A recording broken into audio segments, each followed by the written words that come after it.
Brought to you by TechnoSpark 20 series smartphones. Formality के लिए चुनाव लड़ना होता तो मैं लड़ जाता या मेरे भाई को लड़ा देता, परिवार से किसी को लड़ा देता। आप लोग मजबूती से अपने अपने क्षेत्र में, अपने अपने गांव में, अपने अपने टोला में, इस बार हमारे सीट मिला कितना मिला ये मायने नहीं रखता है, मायने रखता है कि लड़ाई लड़े। नमस्कार साथियों, आज बहुत दिनों बाद फेसबुक लाइव के जरिए आप सभी के समक्ष हम लोग यहाँ पर उपस्थित हुए हैं। खास करके बिहार के सभी पार्टी के सभी पदाधिकारीगण, उत्तर प्रदेश के सभी पार्टी के पदाधिकारीगण, झारखंड के सभी पदाधिकारीगण और वीआईपी पार्टी पे विश्वास रखने वाले, भरोसा रखने वाले जितने भी हमारे साथी हैं, आप सभी को बहुत बहुत धन्यवाद कि आज फेसबुक लाइव के माध्यम से आप हमें सुन रहे हैं। साथियों, पिछले 100 दिन जो रहा वीआईपी पार्टी के लिए, बहुत ही कठिन परिस्थिति से पार्टी गुजरा, लेकिन हमने आप लोगों के बीच में कोई भी ऐसी जानकारी नहीं दिया जिसके कारण आपको मन में विचलित होता, आपको परेशानी बढ़ता। लेकिन सारे परेशानी को झेलते हुए, सारे दुख तकलीफ को झेलते हुए हमने सफ़र को तय किया। और जैसे कि आप जान रहे हैं कि वीआईपी पार्टी इंडिया गठबंधन का हिस्सा बना है। 3 लोकसभा सीट पर हम लोग चुनाव लड़ रहे हैं, झंझारपुर, मोतिहारी और हमारे गोपालगंज, 3 जगह हम लोग चुनाव लड़ रहे हैं। तो साथियों, जैसे कि आप सबको पहले से ही जानकारी है कि हम लोग अपने समाज के हक अधिकार दिलाने के लिए लड़ाई लड़ रहे पिछले 10 सालों से। बिहार में राजनीति करना है, ये उद्देश्य लेकर हम बॉम्बे से बिहार नहीं आए। बिहार में हमारे समाज को स्थिति को सुधारने के लिए, उनको हक अधिकार दिलाने के लिए हम लोगों ने लड़ाई लड़ना जारी रखा। 5 साल तक निषाद विकास संघ के द्वारा हमने लड़ाई लड़ा। फिर हमें एहसास हुआ कि पॉलिटिकल पार्टी बनाकर लड़ाई लड़ा जाए। 2019 में हमने पार्टी बनाई और लगातार हमने 5 साल लगातार आपके हक अधिकार के लिए हमने लड़ाई लड़ा। 2019 में हमने लड़ाई लड़ा, सफलता प्राप्त नहीं हुआ। 2020 में भी हमने लड़ाई लड़ा और अभी 24 की लड़ाई हम लोग लड़ रहे हैं। तो साथियों, पार्टी का एक ही उद्देश्य है कि निषाद समाज को आरक्षण मिले। जैसे बंगाल में आरक्षण है या दिल्ली में आरक्षण है एससी का, वही कैटेगरी में बिहार या उत्तर प्रदेश, झारखंड में मिले। जब देश एक है, संविधान एक है, देश के चलाने वाले प्रधानमंत्री एक हैं, तो फिर हमारे साथ भेदभाव क्यों है? कल तक हमारे लोगों को ये जानकारी नहीं था, इसलिए लड़ाई नहीं लड़ रहे थे। लेकिन आज हम लोगों के पास ये जानकारी है, संविधान को हमने पढ़ा है, संविधान को जाना है और संविधान के जरिए हमें हमारा हक अधिकार हमें मिल सकता है। सिर्फ उसके लिए ज़रूरी है संघर्ष करना। तो आज हम लोगों ने संघर्ष का रास्ता चुना है। ये मेरी गारंटी है कि हर हाल में आने वाले समय में निषाद समाज को एससी का आरक्षण हम दिला के रहेंगे। सिर्फ ज़रूरी है आपका साथ चाहिए, प्यार चाहिए, आशीर्वाद चाहिए और निश्चित तौर पे हम लोग आरक्षण लेके रहेंगे। हमने पूरे यूपी, बिहार, झारखंड में लगातार 125 दिन गांव-गांव में जाकर, जिला ब्लॉक में जाकर, हाथ में गंगा जल लेकर और हमारे लोगों के साथ हमने संकल्प लिया था कि आरक्षण नहीं तो गठबंधन नहीं, गठबंधन नहीं तो वोट नहीं। इस नारा के तहत हम लोग मजबूती से हमने काम किया था और बहुत हद तक हम लोग सफल भी हुए। बहुत हद तक हम लोग सफल हुए थे, लेकिन किसी कारण हम लोगों को सफलता मंजिल तक प्राप्त नहीं हो पाया। जब भारतीय जनता पार्टी को बिहार में ज़रूरत था तो हमारे हर शर्त को मानने के लिए मजबूर था। दिसंबर महीना में गृह मंत्री जी से मुलाकात हुआ था। उन्होंने आश्वस्त किया था कि हम निषाद को आरक्षण लागू करेंगे और शीतकाल सत्र में ही हम इसको पटल पे लाएंगे और आने वाले सरकार में हम इसको करेंगे, क्योंकि उस समय में उनको बहुत ही ज़्यादा ज़रूरी था बिहार में लड़ाई लड़ने के लिए। फिर उन्होंने नीतीश कुमार जी को अपने पाले में कर लिए, और जब वो उन्होंने अपने पाले में कर लिए तो उनको लगा कि जब नीतीश जी आ गए हैं तो मल्ला का बेटा का ज़रूरी नहीं, वीआईपी पार्टी की ज़रूरत नहीं है। फिर उन्होंने एक सीट का ऑफर किया, एक सीट लीजिए लड़िए, लेकिन पार्टी का कभी ये उद्देश्य नहीं था कि अपने आप को आगे बढ़ना। हमारा एक ही उद्देश्य है, समाज आगे बढ़े, पार्टी आगे बढ़े। उस रास्ते पे हमने चुना और हमने भी कसम खाया था कि आरक्षण नहीं तो गठबंधन नहीं। तो उस रास्ते पे हमने चला और अब निर्णय ले लिया था कि हमें किसी भी हालत में बगैर आरक्षण का एनडीए से गठबंधन नहीं करना, और वही मैंने किया। उसके बाद बहुत सारा परिस्थिति बना और भारतीय जनता पार्टी बहुत ऐसे रणनीति पे काम किया। उनका पूरा कैलकुलेशन था कि किसी भी तरीके से वीआईपी पार्टी का रजिस्ट्रेशन कैंसिल कर दे, और उस पर उन्होंने काम भी किया। उन्होंने गलत तरीके से हमारा चुनाव सिंबल जो है वो दूसरे पार्टी को अलॉट कर दिया है। उसके बाद उन्होंने बहुत कोशिश किया कि वीआईपी पार्टी का रजिस्ट्रेशन कैंसिल हो जाए, लेकिन हमने पूरा शक्ति लगाया, मेहनत किया, बहुत सारे लोगों को इसमें मदद भी हमने ली, जिसके कारण हमारे पार्टी का रजिस्ट्रेशन बच गया। इस देश में 927 पार्टी को रजिस्ट्रेशन कैंसिल किया गया अभी 2024 में। जो चुनाव आयोग को 6 महीना पहले कार्य को पूर्ण करना चाहिए था, वो अंतिम समय तक सभी पॉलिटिकल पार्टी देश में जितने भी है सबको लटका के रखा, इंक्लूडेड वीआईपी पार्टी भी। और हमारे पास पूरा सबूत है। अभी हम लोग चुनाव मैदान में हैं, अभी इस पे हम लोग लड़ाई नहीं लड़ेंगे, हम अपनी लड़ाई लड़ेंगे, लेकिन इसके बाद समय आएगा तो हम लोग लड़ाई लड़ेंगे। हमारे पास पूरा पेपर है। चुनाव आयोग को जब भी कोई नोटिस करना होता है पिछले 5 साल में, तो हमारे पता पे, एड्रेस पे उन्होंने किया है। जब हाल फिलहाल में उनको हमें घुमाना था तो आप देखिए कि किस तरीके से दिल्ली के एड्रेस पे हमें नोटिस किया है, जो एड्रेस हमने कभी दिया ही नहीं और हमारा एड्रेस है ही नहीं। 1 महीना इसमें लैप्स कर दिया गया। चुनाव आयोग में ने सिंबल के अलॉटमेंट के लिए 11 तारीख से, जनवरी से उन्होंने आवेदन मांगा और हमने 10 तारीख को आवेदन एक्सेप्ट कर वहाँ पे पहुँचा दिया।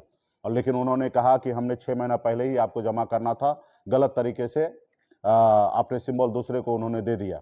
जब अगर 11 तारीख से आपने आवेदन मांगा, 4 जनवरी को नोटिफिकेशन किया कि 11 तारीख से जमा करना है, तो ये आवेदन एक्सेप्ट होगा कि 6 महीना पुराना है। तो खैर इस पे भी उनका गलती है। उसके बाद हमारे गृह मंत्री जी से भी बातचीत हुआ, जिस पे लेटर पे भी पत्राचार हुआ है। ये सभी आपको सोशल मीडिया के जरिए पता चलेगा कि किस तरीके से गृह मंत्री जी ने एक्सेप्ट किया, इसको पटल पे कैसे लाएंगे।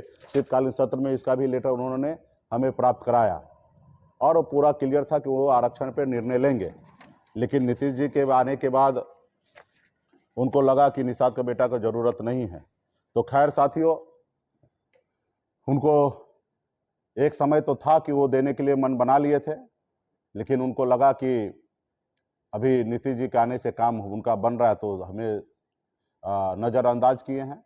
लेकिन इसी तरीके से शक्ति ताकत बनाए रखिए, निश्चित तौर पे आगे आने वाले समय में हम लक्ष्य को प्राप्त करेंगे। और तमाम हमारे पार्टी के जितने भी कार्यकर्ता है, शुभचिंतक है, सभी से अपील करूंगा कि मजबूती से यूपी, बिहार, झारखंड में इंडिया गठबंधन के साथ खड़ा होइए। इस बार हमारे सीट मिला, कितना मिला ये मायने नहीं रखता है, मायने रखता है कि लड़ाई लड़े। जो लोग हमें इग्नोर किया, जो लोग हमें पहचानने से इनकार किया, ऐसे लोगों को हम अपनी शक्ति का एहसास कराएं। तो इसलिए साथियों, यूपी में सीट मिला नहीं मिला इसके लिए सोचना नहीं है, झारखंड में सीट मिला नहीं मिला इसके लिए नहीं सोचना है, बिहार में कितना सीट मिला वो नहीं सोचना है। हम आगे की तैयारी फिर 2025 की लड़ाई लड़ेंगे, 29 की लड़ाई लड़ेंगे। और निश्चित तौर पे जिस तरीके से हमने प्रोग्रेस किया है पिछले 5 सालों में, हमारी पार्टी आने वाला समय में निश्चित तौर पे बिहार ही नहीं देश में हमारी पार्टी का एक अपनी पहचान होगा। लेकिन इसके लिए निरंतर आपको हमको संघर्ष करना पड़ेगा। हम लोग ऐसे घर में जन्म लिए जहाँ पे बचपन से लेकर और बुढ़ापा तक संघर्ष करना पड़ता है, बहुत मजबूरी का सामना करना पड़ता है। आप और हम अगर संघर्ष अभी करेंगे तो शायद हमारे आने वाला पीढ़ी को जितना संघर्ष आज करना पड़ रहा है उतना संघर्ष नहीं करना पड़ेगा। तो इसके लिए हम लोगों ने लड़ाई लड़ रहे हैं। अभी 3 लोकसभा सीट मिला है। हमने निर्णय लिया कि मैं चुनाव नहीं लड़ूंगा, और पूरे बिहार में प्रचार करेंगे ताकि ज़्यादा से ज़्यादा हम सीट इंडिया गठबंधन जीत सके, ज़्यादा से ज़्यादा जो हमारा दुश्मन है उनको नुकसान दे पाए। और तीनों सीट में एक सीट सुरक्षित सीट है जहाँ पे किसी एससी के भाई को हम लोग टिकट देंगे। 2 सीट है, उस सीट पे हर हाल में हमें चुनाव जीतना है। सिर्फ फॉर्मेलिटी के लिए हम चुनाव नहीं लड़ेंगे। अगर फॉर्मेलिटी के लिए चुनाव लड़ना होता तो मैं लड़ जाता या मेरे भाई को लड़ा देता, परिवार से किसी को लड़ा देता, ऐसी नहीं है। हर हाल में हमें चुनाव जीतना है। शीघ्र ही हम प्रत्याशी का घोषणा करेंगे। पार्टी के वरिष्ठ नेता से भी हमने चर्चा किया है, कुछ साथी को हमने कहा है अगर आप चुनाव लड़ सकते हैं तो आप मन बनाइए, और वो भी इस पे वो विचार कर रहे हैं, हम भी विचार कर रहे हैं। और उस क्षेत्र पे हम सर्वे करा रहे हैं कि कौन वो सीट जीत सकता है।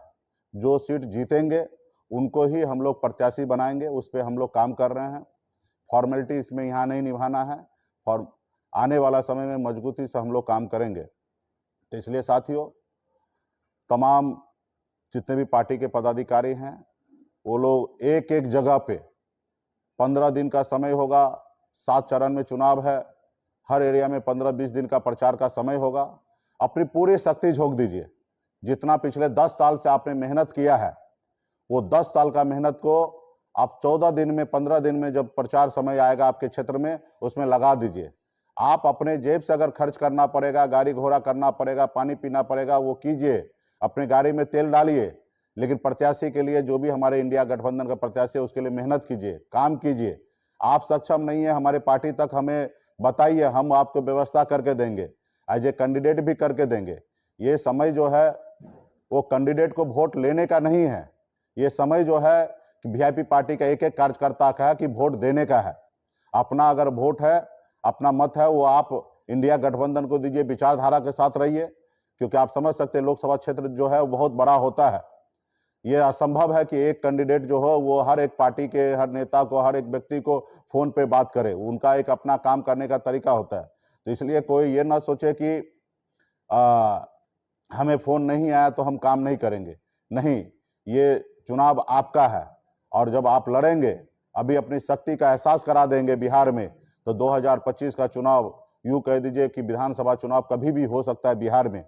और जब आप 100% अगर चुनाव वोट अगर ट्रांसफर करा देते हैं तो निश्चित तौर पे साथी आपको कभी भी पीछे मुड़ के नहीं देखना पड़ेगा, आप बहुत आगे निकल जाएंगे। और जब आप अभी 100% अगर सीट वोट को अगर अपना ट्रांसफर करा देते हैं, गठबंधन के सहयोगी को एहसास करा देते हैं कि नहीं, आपका वोट ट्रांसफर होने वाला है और आपके पास ताकत है, जैसे आपने बोछा में अपनी ताकत को दिखाया, एक एक वोट आपने अपने पार्टी के दिलाया, जैसे आपने कुरहनी में एक एक वोट अपने पार्टी के लिए दिलाया, जैसे सिमरी बख्तियारपुर में एक एक वोट अपने पार्टी के लिए दिलाया, वैसे पूरे बिहार में अपनी वोट को अगर अपने गठबंधन के लिए अगर आप ट्रांसफर करा देते हैं तो निश्चित तौर पर मैं कहता हूं कि कई दर्जन सीट पर आने वाला समय में विधानसभा में चुनाव होगा, जिसमें आप लड़ेंगे, आपके पार्टी के लोग लड़ेंगे, समाज के लोग लड़ेंगे, अन्य लोग लड़ेंगे, पार्टी मजबूत होगा, आपकी अपनी सरकार बनेगा। और जब आपकी अपनी सरकार बनेगा तो उसमें बहुत सारे समस्या जो है राज्य का, वो समस्या दूर होगा। तो इसलिए साथियों, ये करो मरो वाला स्थिति है, इसलिए हमने चुनाव नहीं लड़ने का निर्णय लिया है। तो इसलिए साथियों, आप सभी को पार्टी के साथ खड़ा होइए और मजबूती से एक एक क्षेत्र में काम कीजिए। जो भी कहीं समस्या हो वो डायरेक्ट हमें आप बताइए। आप देख रहे हैं कि किस तरीके से रोज हमें कार्यक्रम करना पड़ रहा है। आज भी 3 सभा करके हम आए हैं, तो बहुत सारे ऐसे चीज़ें हैं, उस पर काम करना है। और ये 100 दिन का जो इतने बड़ी कठिनाई वाला समय था उसको हमने पार किया है। अगर इस पर विस्तार से अगर हम लोग काम करेंगे तो इस पर एक फिल्म बन सकता है कि हमने कितने तकलीफ के साथ हमने झेला है। ऐसे तो 24 साल से मैं ज़िंदगी में तकलीफ झेल रहा हूँ, हर जगह पे मेहनत करना पड़ रहा है, अपने आप को साबित करना पड़ रहा है, और यहाँ तक भी हम पहुँचे हैं तो बहुत कुछ को झेलते हुए हमने पहुँचा है। और आप लोगों का साथ रहेगा तो हर चीज़ हम झेल लेंगे, सिर्फ ज़रूरी है कि आपका सहयोग मिले। तो इसलिए तमाम हमारे साथी से फिर से पुनः अपील है कि मजबूती से आप लोग काम कीजिए। जो लोगों ने आपको इग्नोर किया, जो लोगों ने आपको कुछ नहीं समझा, ऐसे लोगों को समय आ गया है कि जवाब देने का। देश में बहुत ऐसे समस्या है। देश के प्रधानमंत्री से 10 साल से लगातार हम लोग संपर्क में हैं, 2014 से लेकर 24 तक, और पर्सनली वो हमें जानते हैं, हम उनको जान रहे हैं, बढ़िया से अच्छे से बातचीत होता है। हर बार उन्होंने चुनाव के समय में वादा करते हैं कि हम आरक्षण लागू करेंगे, चाहे वो 2014 की बात हो या 2015 की बात हो या 2020 की बात हो, हमेशा वादा करते हैं और वो आरक्षण कर नहीं रहे। हमने तो 10 साल इनको दे दिया, भरोसा हमने इन पे किया, लेकिन हमें एहसास हो गया कि अभी नहीं करेंगे। और जब ये नहीं करेंगे तो आपका और मेरा फर्ज बनता है कि ऐसे प्रधानमंत्री जी को बदले, ताकि हम अपने विचारधारा से ऐसे प्रधानमंत्री आए जो हमारी बात को सुने। तो इसलिए साथियों, देश में बहुत ऐसे समस्या है। आप हमारे भाषण के जरिए आप हर चीज़ पे आप जान रहे हैं कि क्या किस कहाँ पे खास करके गरीब पिछड़ा दलित भाई को कहाँ तक पहुँचा दिया। सिर्फ 5 किलो चावल ही देश में विकास माना जा रहा है। आज हमारे लोग बेरोजगार घूम रहे हैं, उनको कोई सुनने वाला नहीं है। अमीर अमीर बनते जा रहा है, गरीब गरीब होते जा रहा है। आज हमें धर्म के नाम पे लड़ाया जा रहा है। तो ये सरकार कभी भी गरीब पिछड़ा का नहीं है, ये सरकार जो है बड़े लोगों का है। 10% आरक्षण देना था सामान्य वर्ग के भाई को, तो उन्होंने यूं ही आरक्षण लागू कर दिया। हम उस आरक्षण का विरोधी नहीं है, हम भी मानते हैं कि देश में जो भी गरीब है उनको सरकार से लाभ मिलना चाहिए, लेकिन एक ही चश्मा से, एक ही नज़रिया से सबको देखने की आवश्यकता है। आज जैसे हमारे स्वर्ण भाई को एक चश्मा से देखे, उसी तरीके से निषाद को देखना चाहिए। हर ऐसे जाति को जिनको समस्या है, तकलीफ है, उन सभी को एक ही चश्मा से देखना चाहिए। लेकिन नहीं, ऐसा नहीं हो रहा है। जो उनके अपने लोग हैं उनके लिए वो काम कर रहे हैं, लेकिन देश के प्रधानमंत्री को ये शोभा नहीं देता है कि लोगों को देखकर, जाति देखकर, धर्म को देखकर काम करने का। उनके लिए तो देश के हर एक नागरिक उनके संतान है, उनके अपने परिवार है। सिर्फ कहने के लिए परिवार नहीं होना चाहिए, करने के लिए होना चाहिए। तो साथियों, हमारे पास एक ही विकल्प है, संघर्ष करना, लड़ाई लड़ना और लड़ते रहना। और ताकि हमारे पूर्वज भी इस देश को आज़ादी दिलाने के लिए 250 साल लड़ाई लड़ा अंग्रेज से, तब देश आज़ाद हुआ। तब हमें बाबा साहब ने हमें एक संविधान बनाया, लोकतंत्र हमें दिए। लेकिन आज लोकतंत्र नहीं है, आज कहीं ना कहीं राजतंत्र है। तो इसलिए साथियों, आज देख रहे हैं 2 मुख्यमंत्री को जेल डाल दिया गया, 927 पार्टी को रजिस्ट्रेशन कैंसिल कर दिया गया। कोई उनके सामने में खड़ा ना हो। वो सोच रहा था कि मुकेश सहनी इस बार चुनाव लड़ेंगे नहीं, एक सीट पर वो मान जाते हैं तो लड़ाएंगे, नहीं तो इनका पार्टी रजिस्ट्रेशन कैंसिल कर देंगे, ये चुनाव लड़ेंगे नहीं, आसानी से हम चुनाव मैदान में रहेंगे और ज़्यादा से ज़्यादा सीट जीत के आएंगे। लेकिन खैर, जो वो सोच रहे, जरूरी नहीं कि वही पूरा होगा। हम लोग भी मेहनत कर रहे हैं, हमारे साथ भी ऊपर वाला है, भगवान है। हम लोग सही विचार पे जाके काम कर रहे हैं। राम सिर्फ उनके साथ ही नहीं है, हमारे साथ भी हैं। हम भी राम को मानते हैं। अगर भगवान कहीं है तो भगवान का आशीर्वाद हमको भी प्राप्त होता है, क्योंकि हम सही रास्ते पे, ईमानदारी के रास्ते पे चलते हैं, ना ही कि हम झूठा काम करते हैं। आपने देखा कि किस तरीके से करप्शन पे भारत सरकार में, खास करके मोदी जी ने हमेशा कहा कि हम करप्शन मुक्त हम भारत को बनाएंगे, लेकिन किस तरीके से करप्शन करते हैं। कैसे ईडी सीबीआई को नोटिस भेज के उनसे चंदा लिया जा रहा है, कैसे बड़े बड़े कंपनी को काम देकर उनसे करोड़ों अरबों रुपया चंदा लिया जा रहा है। भारत में हर जिला में, हर लोकसभा क्षेत्र में कैसे बड़े भव्य ऑफिस बनाया जा रहा है, देश को कैसे कब्जा किया जा रहा है। तो साथियों, अगर इस तरीके से चलते रहा तो कहाँ गरीब पिछड़ा दलित का आवाज कहाँ बुलंद हो पाएगा। अगर सब मनमर्जी करेंगे राजा के जैसे, तो कैसे हम लोग आगे बढ़ेंगे। तो इसलिए साथियों, ये जरूरी है कि ये राजतंत्र जो लाना चाहता है, इसको हमें खत्म करना है। हमारे पूर्वज ने जो हमें लोकतंत्र दिया, उसको बहाल करना है। किसी का तानाशाही देश पे ना चले। ये देश हर एक नागरिक का है, किसी एक व्यक्ति का नहीं है, किसी एक व्यक्ति का जागीर नहीं है। ये देश 140 करोड़ लोगों का है। और जब हम सभी लोगों के हक अधिकार की बात होगा, हर एक व्यक्ति को चुनना, वहाँ पे बैठना चाहिए। ये कोई भी देश के प्रधानमंत्री हो या मुख्यमंत्री हो या विधायक हो, अपने दम पे नहीं पहुँचता, वो जनता के वोट से बनता है, पहुँचता है। लेकिन जनता को आज कुछ नहीं माना जा रहा है। 5 किलो चावल दे के गुमराह किया जा रहा है। आज नौकरी के नाम पे उनको, जात के नाम पे, धर्म के नाम पे उनसे लड़ाया जा रहा है। तो ये तमाम ऐसी चीज़ें हैं जिसके लिए हम लोग लड़ाई लड़ रहे हैं।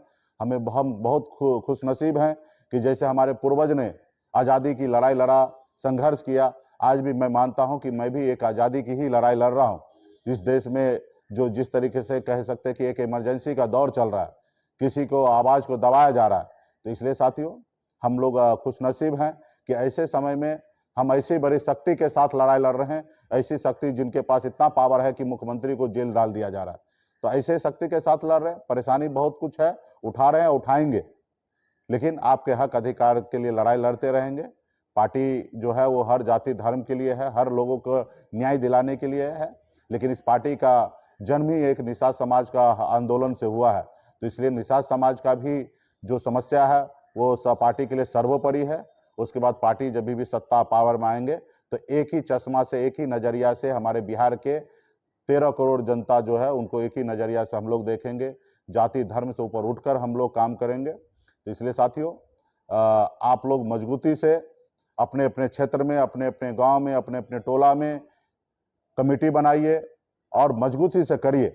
खास करके हमारे बिहार में निषाद समाज से आने वाले हमारे जितने भी पढ़े लिखे समझदार जो लोग हैं, बुद्धिजीवी लोग हैं, जो हमारे जनप्रतिनिधि हैं, इन सब से हाथ जोड़ के आग्रह करता हूं कि आपके बगैर सहयोग से असंभव है कि हमें आरक्षण मिल जाना, असंभव है हम अपनी कामयाबी को बुलंदी तक पहुंचाना। तो इसलिए आपका रोल इसमें अहम होना चाहिए, क्योंकि गांव समाज में आपके लोग सुनते हैं, आपको पहचानते हैं, आपके बताए हुए रास्ते पे चलते हैं।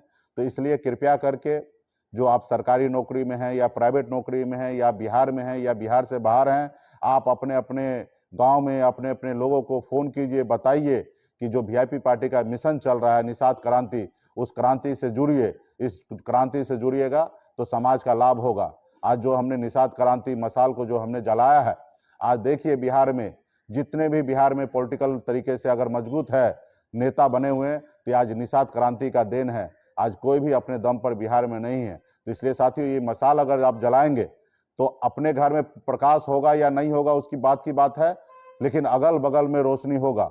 आज हमारे पार्टी की वजह से अगल बगल में रोशनी हो रहा, और एक न एक दिन अपने घर में भी प्रकाश होगा और अच्छी तरीके से होगा। आप देख लीजिए, निषाद क्रांति का देन है। आज हमारे भाई मदन सहनी जी आज मंत्री बने हैं, ये वीआईपी पार्टी का देन है। आज अगर वीआईपी पार्टी गोरा बोरा में सीट कटवा के अपने प्रत्याशी को नहीं उतारते तो तो आज हमारे भाई मदन जी वहाँ पे विधायक नहीं बनते, क्योंकि उनका टिकट 2015 में कट चुका था बहादुरपुर से, वो घर बैठ गए थे।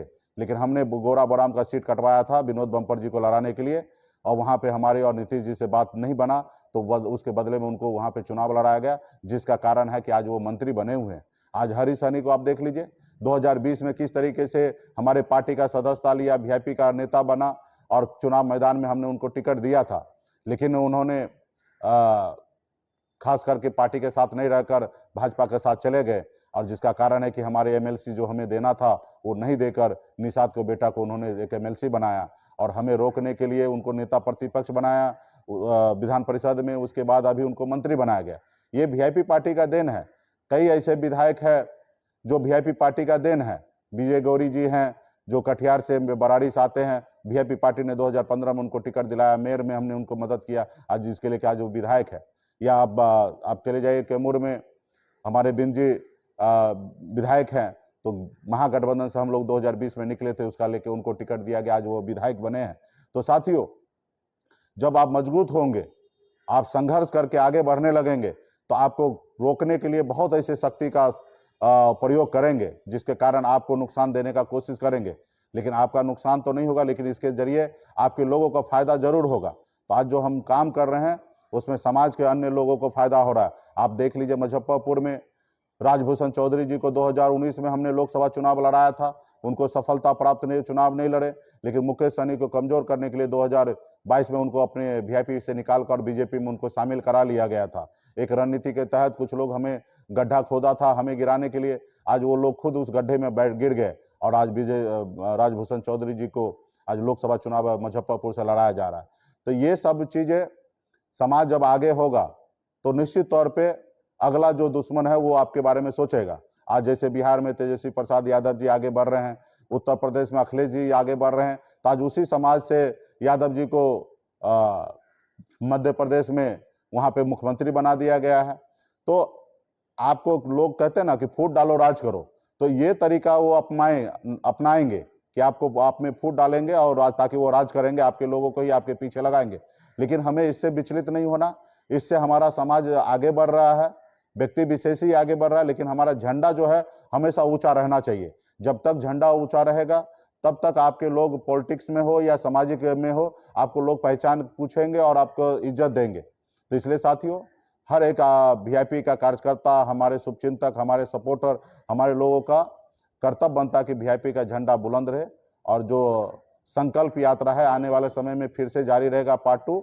अभी जो जितने भी आपने संकल्प लिया माता गंगा का, आपने अपने पूर्वज का साक्षी मानकर आपने संकल्प लिया है, उस संकल्प को ऊपर आपको और हमको सभी को चलने का समय आ चुका है। तो इसलिए साथियों, सिर्फ आपको ही उस पर चलना नहीं है, अपने अगल बगल में जितने भी आपके रिश्तेदार है, आपके जानने पहचानने वाला है, उन सब को आपको कोशिश करना है कि अपने गठबंधन, इंडिया गठबंधन के साथ खड़ा हो जाए। सिर्फ आपको अपना वोट देने से बदलाव नहीं होगा। जब तक आप मैदान में उतरकर पसीना नहीं बहाएंगे, जब तक अपने लोगों को जागरूक नहीं करेंगे, तब तक ये सफलता नहीं आगे बढ़ेगा। तो इसलिए साथियों, और भी बात हम समय समय पर आपके बीच में आएंगे। तो इसलिए साथियों, बहुत सारा चीज़ है जो समय समय पे आप लोगों के बीच में आएंगे, बात रखेंगे। तो इसके लिए आज के लिए इतना ही। बहुत बहुत धन्यवाद सभी साथी को, बहुत बहुत धन्यवाद।